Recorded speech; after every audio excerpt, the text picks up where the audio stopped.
পাকিস্তানকে হোয়াইট ওয়াশের পর বোনাস ফিরিয়ে দিয়েছেন ক্রিকেটাররা। উন্নত জিম আর সুইমিং পুল চায় শান্তর দল। হাই পারফরমেন্স ইউনিট নিয়ে বড় পরিকল্পনা তামিমের বোর্ডের। ওরা বলছে যে ভাইয়া বোনাস আমাদের দরকার নেই, বাট আপনি যদি একটা খুব সুন্দর করে একদম best of the best facilities দিয়ে জিমটা আর সাথে সুইমিং পুলটা যদি করে দেন, তাহলে আমরা এটা আমাদের বোনাস হিসাবে কাউন্ট করে নিব। দ্বিপাক্ষিক সিরিজে বাংলাদেশের সাফল্যে সন্তুষ্ট থাকতে চান না মোহাম্মদ সালাউদ্দিন। বললেন, শান্ত লিটন মিরাজদের হাত ধরে বিশ্ব ক্রিকেটে নতুন শক্তি হবে টাইগাররা। ছেলেরা এখন অনেক ম্যাচিউর হয়েছে, ভালো খেলতেছে এবং আমরা উইনিং একটা কালচারের দিকে যাচ্ছি। সাউথ আফ্রিকা বলেন, অস্ট্রেলিয়া বলেন, অনেক টাফ সিরিজ, সেখান থেকে যদি আমরা 2-1 টেস্ট জিততে পারি, আমরা মনে হয় যে টপ 4-এ শেষ করতে পারবো। বিসিবি নির্বাচনের মনোনয়ন সংগ্রহ 39 প্রার্থীর চূড়ান্ত তালিকা প্রকাশ 25শে মে। ক্যাটাগরি 3 থেকে বিনা প্রতিদ্বন্দ্বিতায় নির্বাচিত হতে যাচ্ছেন সিরাজউদ্দিন মোহাম্মদ। শুরুতে ক্রিকেট পাকিস্তানকে হোয়াইট ওয়াশ করায় বোর্ডের পক্ষ থেকে নির্ধারিত বোনাস ফিরিয়ে দিয়েছেন ক্রিকেটাররা। বরং বোনাসের পরিবর্তে উন্নত মানের জিমনেশিয়াম আর সুইমিং পুল করে দেওয়ার দাবি তাদের।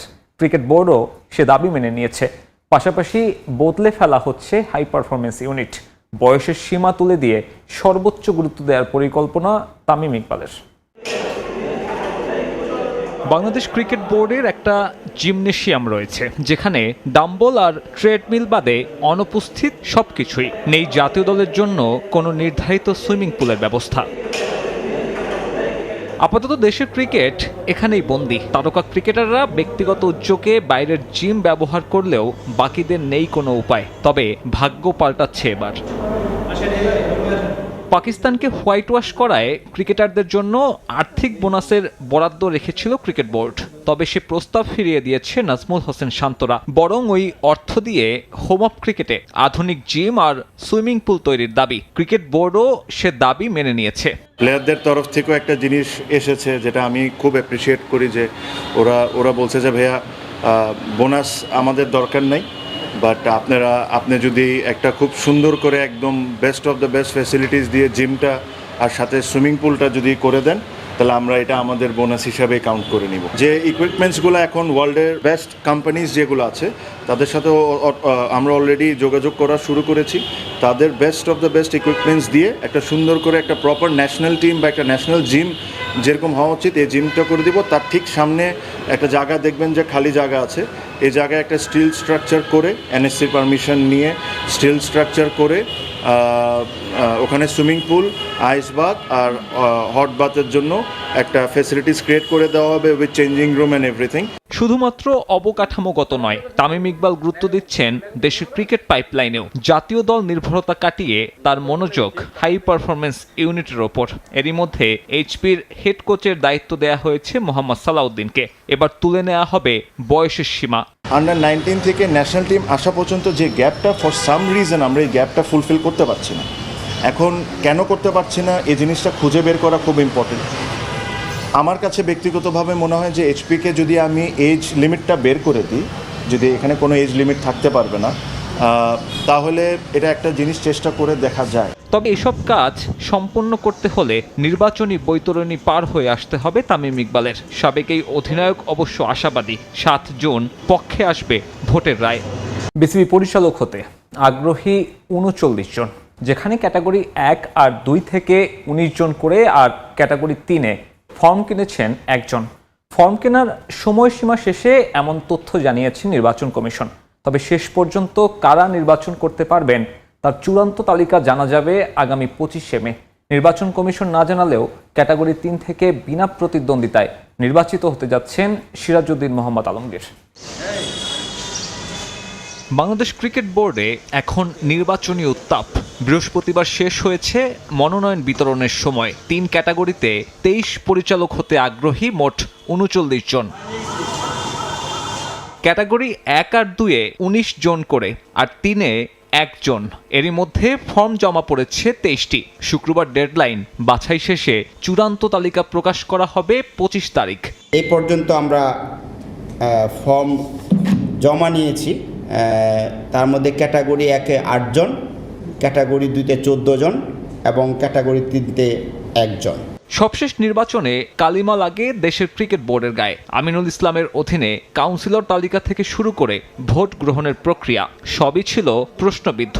সেখান থেকে সরে দাঁড়াতে চায় বর্তমান অ্যাডহক কমিটি। তামিম ইকবালের অঙ্গীকার অবাধ সুষ্ঠু নির্বাচনের।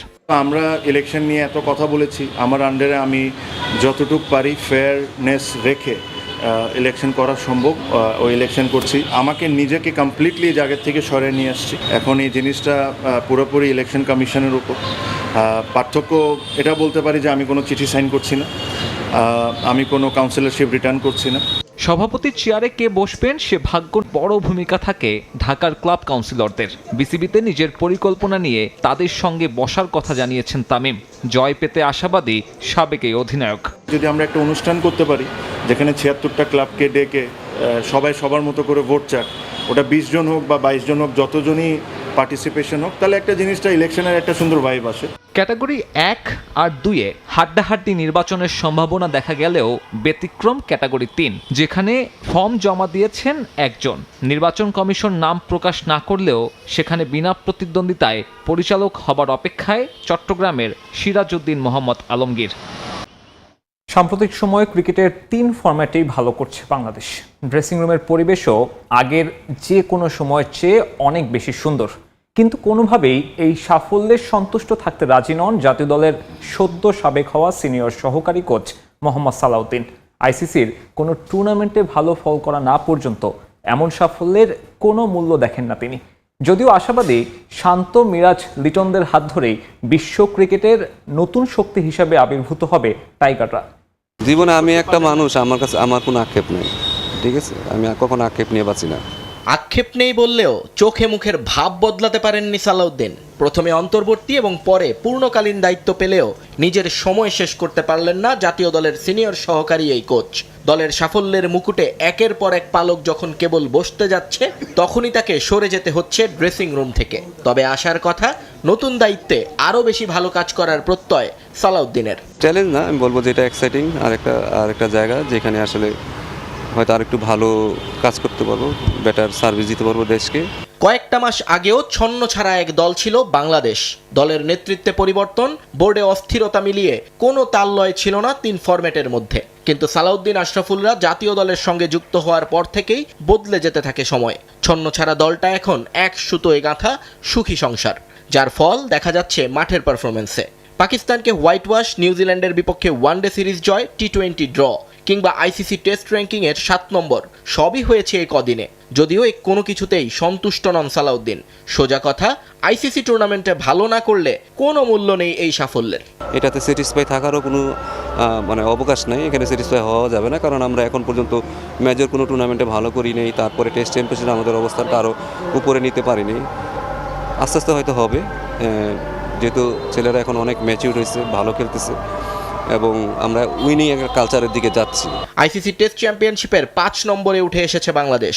সামনের সিরিজগুলো কঠিন হলেও অনতিক্রম্য নয়, তাই চেষ্টা করলে টেস্ট চ্যাম্পিয়নশিপে আরও একটু উপরে ওঠা সম্ভব বলে মনে করেন সালাউদ্দিন। দেশের যতগুলো টেস্ট আছে সেটাতে আমরা যেন না হারি, এটাও আমাদের একটা ভালো লক্ষ্য হবে। যদি আমরা এখানে সবগুলো টেস্ট ম্যাচ জিততে পারি এবং বাইরে যতগুলো সিরিজ আছে, যদিও টাফ সিরিজ, সাউথ আফ্রিকা বলেন, অস্ট্রেলিয়া বলেন, অনেক টাফ সিরিজ, সেখান থেকে যদি আমরা 2-1টা টেস্ট জিততে পারি, আমরা মনে হয় যে টপ 4-এ শেষ করতে পারবো। জাতীয় দলের দায়িত্ব ছাড়লেও বাংলাদেশের ক্রিকেটকে ছেড়ে যাচ্ছেন না সালাউদ্দিন। পাইপলাইন সমৃদ্ধ করতে এবার তার ঠিকানা হাই পারফরমেন্স ইউনিট, যেখানে হেড কোচের দায়িত্ব সামলাবেন তিনি।